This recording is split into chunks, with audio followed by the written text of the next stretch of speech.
Evet arkadaşlar, herkese günaydınlar. Bugün pazar. Bugün Django'nun bakımı var. Hala tamiratlarımızla uğraşıyoruz. Hala eksiklerimiz var. Bir yandan da bakım yapıyoruz. Şimdi Django'nun 10.000 bakımını yapacağız. Bakalım varyatörünü açtığımızda nelerle karşılaşacağız. Her şeyini sökeceğiz. Şimdilik görüşmek üzere. Evet, herkese günaydınlar. Bugün ne yapıyoruz? Kutu açılışı yapıyoruz. Bugün kutu açılışı. Django orijinal performans kit değil tabii ki. Orijinal bakım kiti. Django'nun kendi orijinal bakım kiti. Biz orijinalciyiz abi. Biz orijinal yapıyoruz. Orijinal işlere bakıyoruz.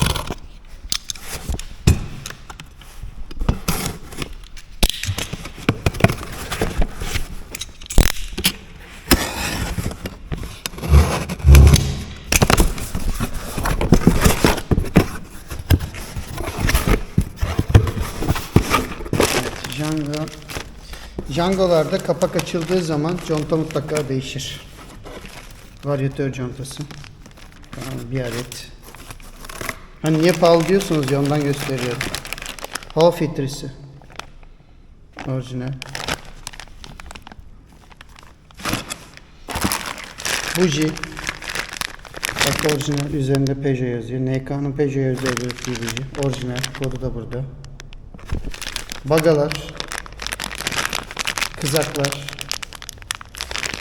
contası, somunu, bakın hepsi geliyor. Yani bir sürü şeyi değişiyor. Bu da kayışı. Kayışa bakalım ne malmış. Kayış dediğiniz gibi Django'ların kayışı. Bak ne yazıyor? SYM'nin kayışı direkt oluyormuş banda. Aynıymış. Ya bu tamamen orijinal ürünler. Hepsi. Bandrolleri görüyorsunuz. Bujileri falan filan. Hepsi orijinal arkadaşlar. Birazdan Django bakımına geçeceğiz. Evet, Django'ya bakıma başladık. Şimdi hava filtresini sökeceğiz. Granajı açılması lazım bunun. Biraz dikkatli olmak lazım çünkü çok pinleri olur her zaman. Django'nun granajları çok dikkatli açılması lazım. Şu şekilde bütün pinleri çok dikkatli olmak lazım çünkü kızaklı geçirme tekniğinin hepsi olur. O yüzden çok dikkatli açmak lazım. Şimdi varyatöre dalacağız. Hava filtresini sökeceğiz. Şimdi hava filtresinin durumuna bakacağız. Durum ne alemde ona bakacağız. Ondan sonra işlemlere devam edeceğiz. Evet, Django'nun bakımına başlıyoruz. Filtreleri sökelim bakalım içinde ne varmış. Filtreleri sökelim bakalım içinde ne varmış.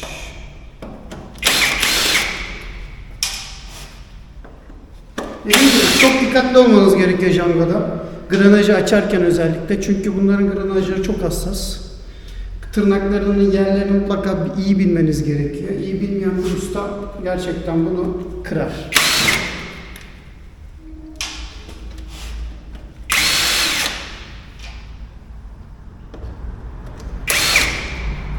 Bunların hava filtresi çok değişiktir. Şimdi size göstereceğim hepsini.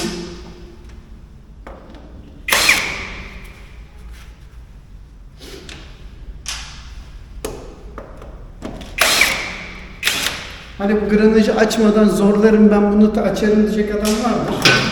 Ama kırar. Ben de kırarım size. Tozu gördünüz, uçan tozları.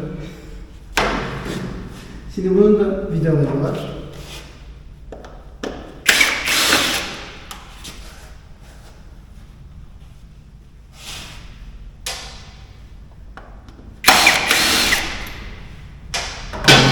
Evet, bu arkadaşın hava filtresi böyle bir şey. Böyle bir şey. Değişik bir hava filtresi var bunların. Bunlar bu şekildedir. Şimdi orijinalini alalım. Orijinal filtre. Bu eski.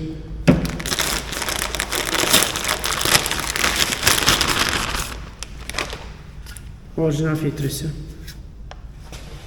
İçini temizleyeceğim şimdi. Evet, şimdi temizledik. Orijinal filtreyi takıma geçelim. İçi gayet bu şekilde temiz, biraz titizim. Buna bakmayın, bu normal sıkıştırma filtredir. Bununla havalı ya da bir şeyle alakası yoktur. Bu buradan alır havayı. Hava hortumunu temizledim. Buradan havayı içine çeker. Buradan arkadan dolaşarak buradan emisyonu sağlar. Değişik bir sistemi vardır bunun Peugeot pozisyonlara göre. Daha konforlu, daha iyi bir hava alma tekniği vardır. Sadece bunu taksanız süper olur bence. Bu kutuyu söküp direkt buraya. Tabii. Şimdi devam ediyoruz. Varyatörü açacağız da arkadaşlar. Sırayla devam ediyoruz. Çekişte biraz gevşettik bu şekilde. Çünkü contaları yapışıyor. Şimdi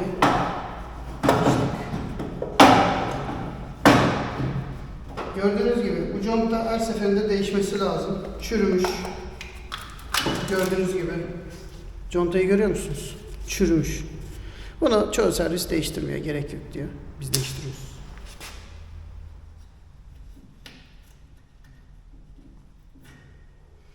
Çünkü conta buraya çok yapışmış, çürümüş. Yani durum iyi değil. Bunu güzelce temizleyeceğim şimdi. Kapağını çıkarın.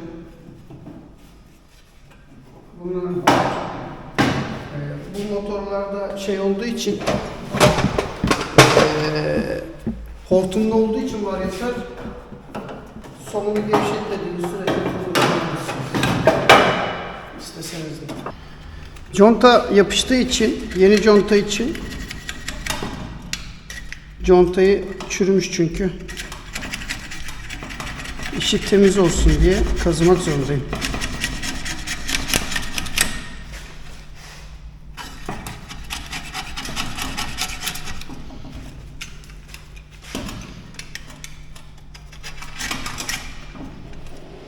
Şimdi şunu açacağız. Şunun içini de temizleyeceğiz. İlk başta şunu bütün contaları bir alalım. Tamam. Buralarda var mı? Buralarda yok. Zaten oraların contalarını çıkarmıştık. Şimdi şu küçük mekanizmayı sökeceğiz. Bunu ayırdık buradan.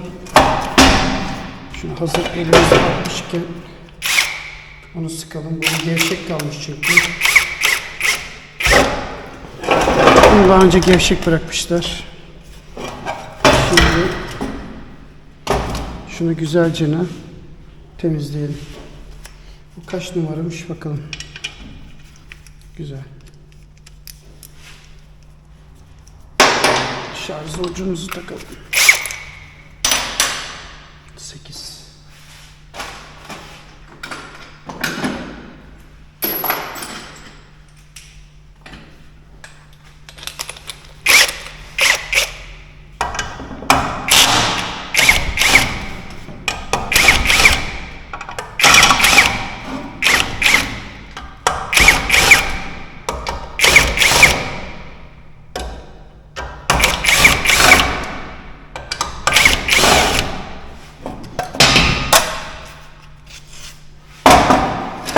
Şimdi açtık hepsini.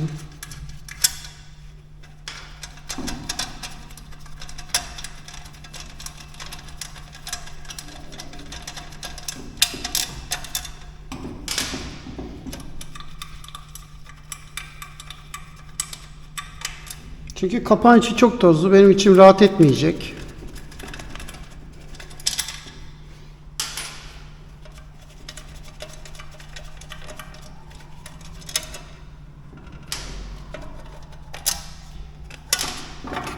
Bu şekilde. Bunun içinde de conta var. Bu conta zaten sabittir. Böyle bir kapak contası. Şimdi bunu bir temizleyip geleceğim. Güzelce içini dışını bir temizleyeyim. Şimdi geri dönüş yapacağım. Evet. Temizledik. Güzelce. Tabi buradakiler çıkmıyor. Korozyon deniliyoruz artık bunlar. Ama güzelce kanalları falan temizledim. Şimdi temizlediğimiz parçaları temizleyelim. Contasını falan takalım.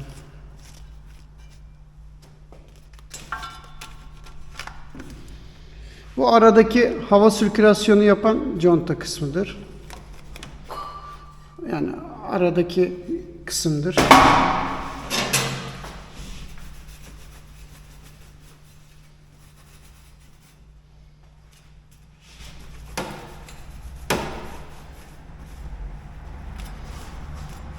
Ama sirkülasyonun sonuçta hava ortamı var şunun içinde.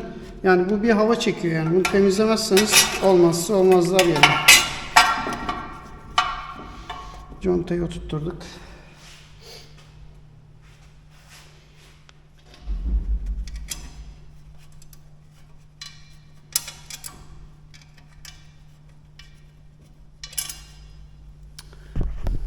Şimdi kapağımızı ayarladık. Daha kapağımızı yaptık, temizledik. Dışı yüzeyini temizleyeceğiz sadece. Taplarken o silinecek. Hortumun boru ağzını temizleyeceğim, sökeceğim. Sırayla gidiyoruz. Şimdi varyatörün açılışına başlayalım. Şimdi varyatörün kayışın durumu iyi değil gibi duruyor. Şimdi tek tek onları işleme alıyoruz.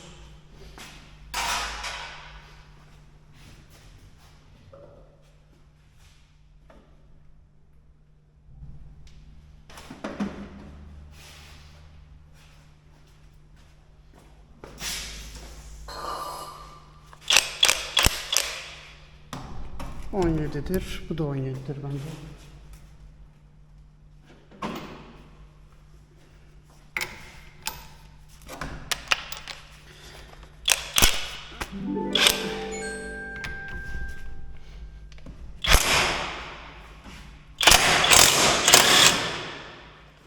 Evet, tozları görüyorsunuz, bagadan çıkan tozları.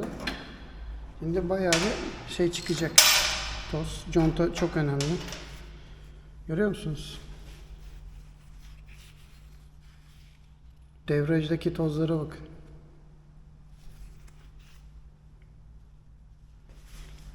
Devraj tası. Temiz.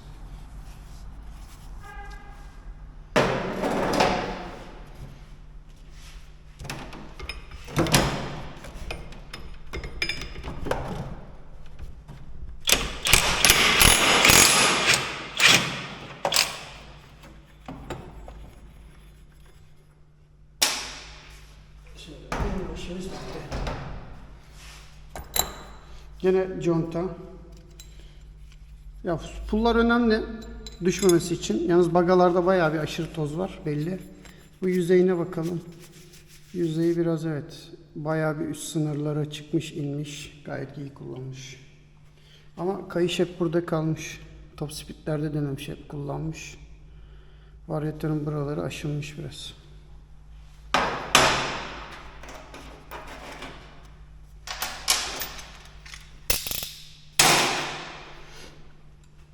Şimdi kayışı alalım, devreci alalım. Bagaları en son alacağız. Onlara özel bir yağ kullanacağım. Onu da göstereceğim. Şimdi kayışın durumuna bakalım. Kayışta böyle bak, kayışı hiçbir zaman, şimdi kayışın ömrü bitik olduğu için söylüyorum. Kayışı hiçbir zaman böyle yapmayın. Şöyle baktığınızda zaten belli oluyor. Çatlakları görüyor musunuz? Aralarda başlamış çatlaklar. Böyle baktığınızda da zaten çatlaklar ortaya çıkıyor. Böyle yaptığınız zaman kayışı zaten otomatikman çatlatırsınız. Evet, kayış kodu. Aynı kayışı takacağız. Bu çöp.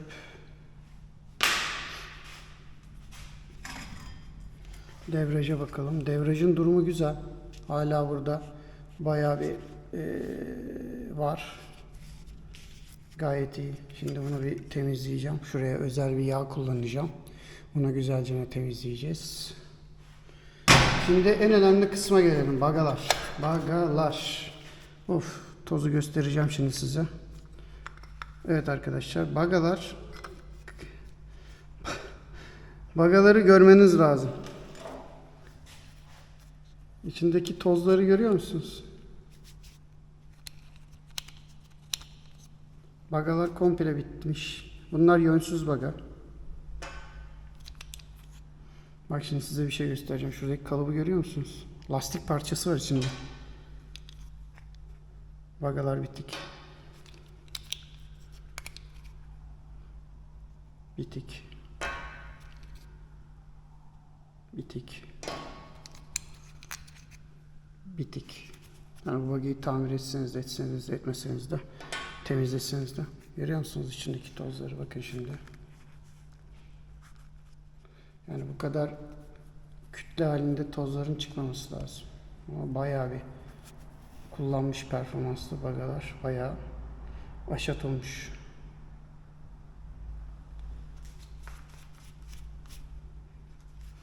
Şimdi biz buna özel bir yağ kullanacağız. Bunları temizleyeceğim. Şunu güzelce bir temizleyeyim. Devreci de temizleyeceğim.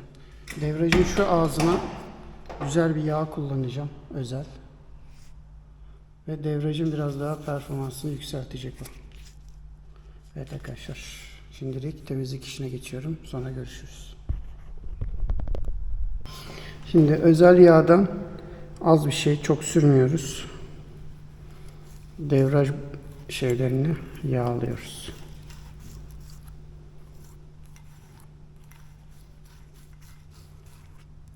Çünkü bunları yağlamazsanız sürtünmesi fazlalaşır.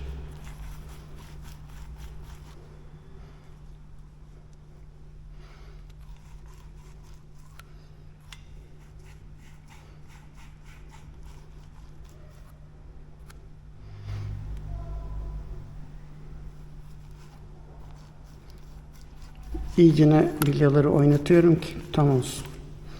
Tamam. Akış.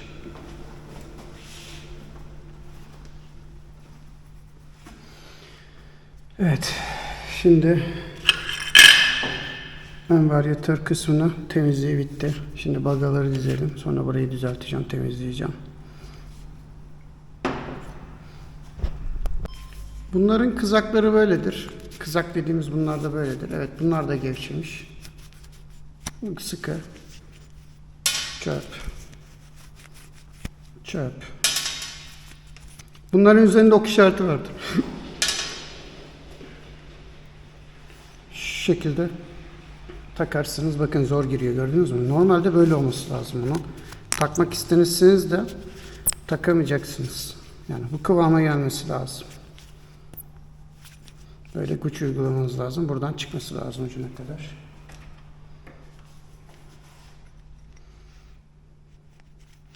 Yani bu kadar sıkı olması lazım ki bunların motorun bagaları iyi kaydırması lazım. Ok işaretlerini gördüğünüz gibi yönü var.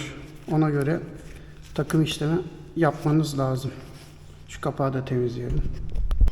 Evet, temizledik. Bagaların iz yaptığı kısımlar var. Tertemiz oldu. Şimdi bagaları dizip işlemi yapıyoruz. Bakayım, hepsi tam oturmuş. Orijinal bagalar.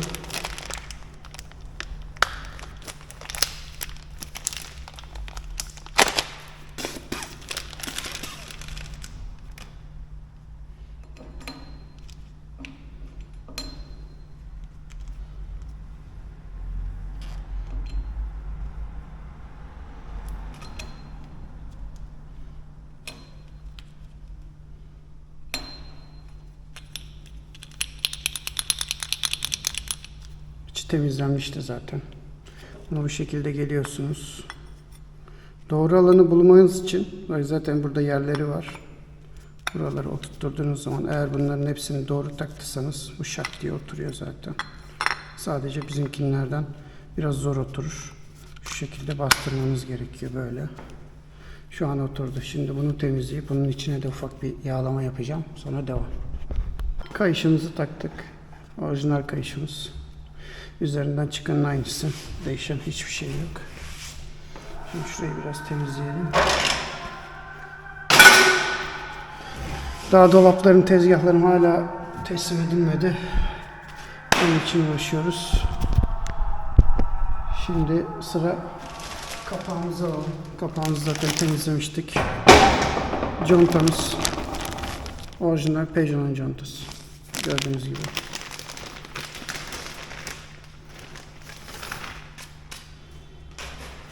Peugeot'un orijinal contası. Demin kazıdığımız şey. Conta kısmı. İşte en sıkıntılı kısım conta işi. Neden diyeceksiniz? Delikleri oturtturmanız lazım. Çünkü conta kayabiliyor. Çünkü her şekilde kayabiliyor, oynayabiliyor. Bir tane oturtmanız gereken yer var çünkü burada. Diğerleri conta hep kaydığı için şu anda takarken biraz gundi gundi dondi.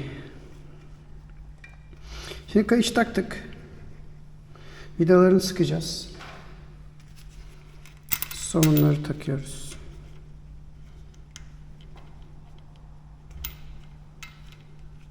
Kapağı takacağız.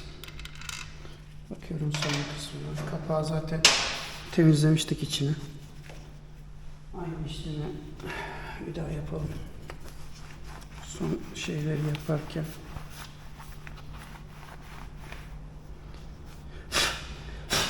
Çünkü her seferinde çıkıyor yani. Bu devreci tutulmasıyla alakalı.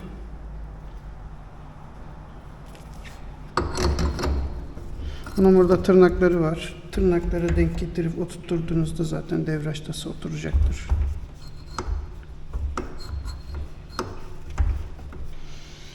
Sonra ilk başta somunu takıyorsunuz. Somunun yönü vardır. Gördüğünüz gibi bak burası yönü. Buradan takılıyor.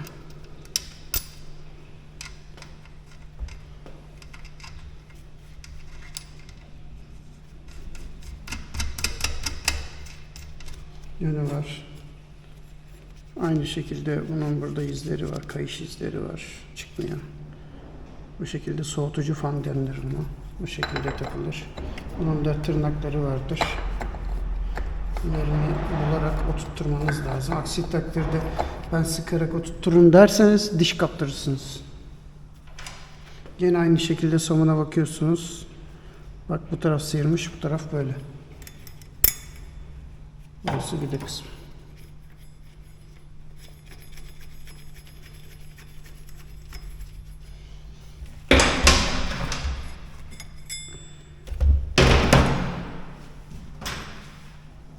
Evet.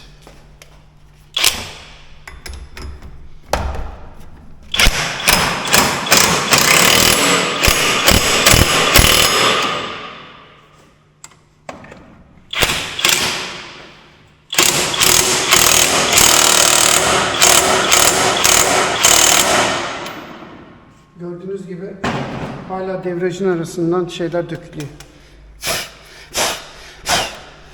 Devraj tozları dökülüyor. Yani devrajın içinde yay var ya, yayın içine bile toz var hala yani. Neyse onlar gitti artık. Yani 10.000'de sanırım daha iyi kaçılıyor bu. Gözüken o. O yüzden bu kadar kötü. Şimdi conta işine geçeceğiz ve kapağımızı kapatacağız yavaştan. Şunu hiç ayıralım, kırmayalım. Şuralara hafif normal gres süreceğim şimdi. Normalde bunların burası değil aslında yeri. Şu altın. İşte o kapakları, onları da takmanın bir avantajı var. Şu şekilde takıyorsunuz. Conta işini de ayarlayacağız. Bakalım biraz zorlayacak bizi. Conta tutma. Bunların da üzerine hafif böyle gres sürerseniz, normal gres. Bir daha hani kapağı açarken langır lungur langır lungur oynamaz.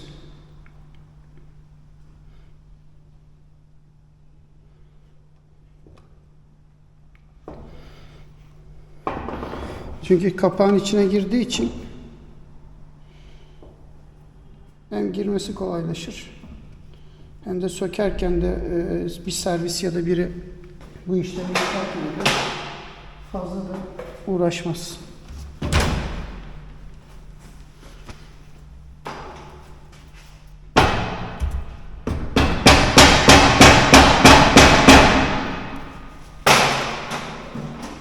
Tamamdır. Şimdi kapak takımına geçiyoruz.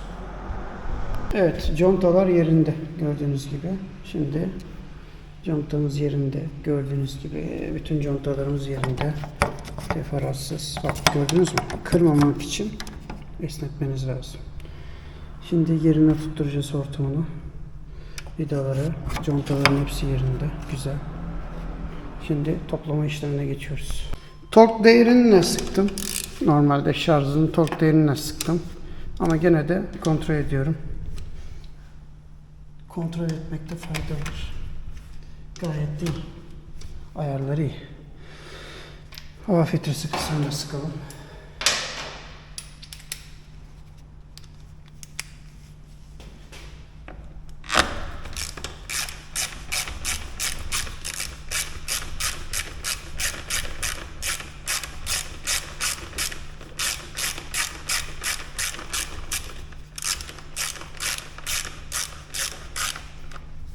Hava filtre kutusunu da sıktık. Tamamdır. Hava filtremiz takıldı.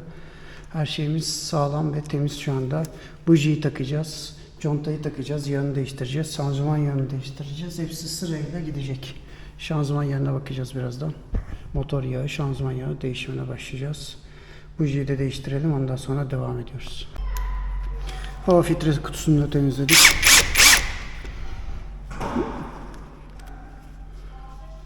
Bunları fazla zorlamayalım.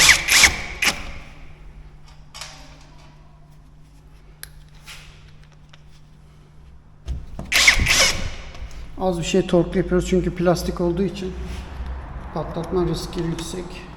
O yüzden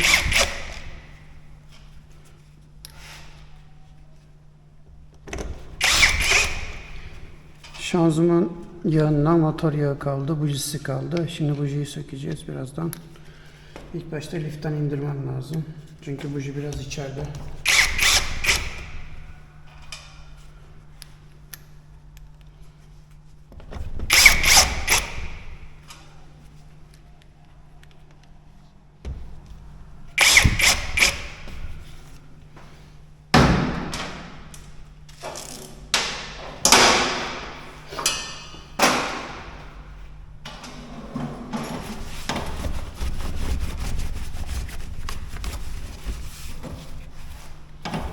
Açılmışken içini temizleyelim.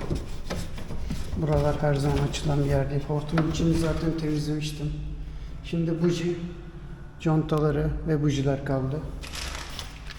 Buji. Şimdi buji ile contaları ve sekmanları değiştireceğiz. Sırayla gidiyoruz. Şimdi motoru indiriyoruz aşağıya liftten. Bujiyi değiştiriyoruz, yağını değiştiriyoruz. Şimdi yağ değişimine geçiyoruz. Şimdi yağ boşaltımına geçtik. Yağ boşaltım işlemini yapıyoruz şu an. Bakalım kaç gram yağ çıkacak motordan. Normalde 800 milim bunlar alıyor ama bazı modelleri 900 milim alıyor. Şimdi şase numarasını okuyacağım, ona göre dolduracağım. Bakalım. Şu an az bir şey motorda, hafiften de olsa. Normalde yağda milim olması lazım, 800 milim olması lazım. 700 milim kadar yağ çıktı içinden. 100 milim kayıp var, o da çok problem değil. Yağ süresini geçmiş mi geçmemiş ona bakacağız. Şanzıman yağını değiştireceğim şimdi. Motor yağı tamam. Şimdi şanzıman yağı boşaltıyor. Tıpasını da açalım. Tıpasını açalım ki hava alsın. İyicene boşaltım yapsın. Hava tıpasını, dolum tıpasını. Şanzıman yağında çok bir şey yok. Sıkıntı çıkacak bir durum da yok. Yağ güzel çıktı, temiz çıktı. Gayet de güzel.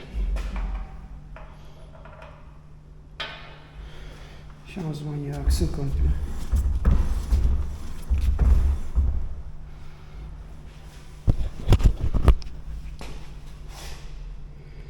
Şanzıman yağı pozisyonuna aynıdır bunlar. Sadece XP400'de farklı. O farklı bir yöntemle çekiliyor. Dolum tıpası burasıdır. Aksın bakalım. Bu yağ çöpe gideceği için ikisi de karışık olabilir. Çok önemli değil.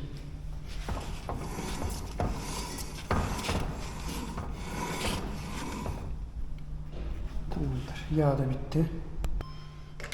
Şanzıman yağı budur. Motor. Biz litrelik alıyoruz bunları. Litrelik alıp paylaştırıyoruz. Şırıngala çekiyoruz. Şırıngala yüklüyoruz. Yani şanzıman yağı budur. Scooter 540 motorun yağı. Biz litre alıyoruz. Varilli almıyoruz. Şanzıman yağını da koyduk zaten. 900 milim konacak yağ bunda. 540. Şimdi yağ doldurumuna geçiyoruz. Çukur filtre var ama gerek yok.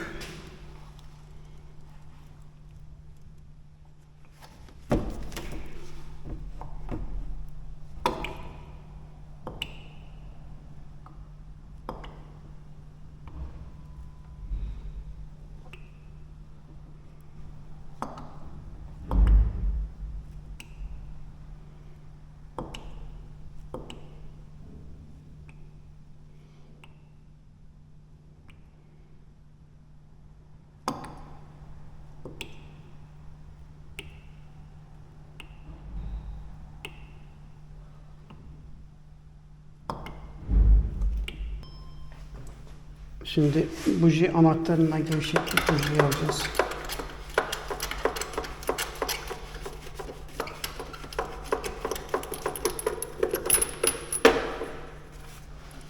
Bakıyoruz bujiye.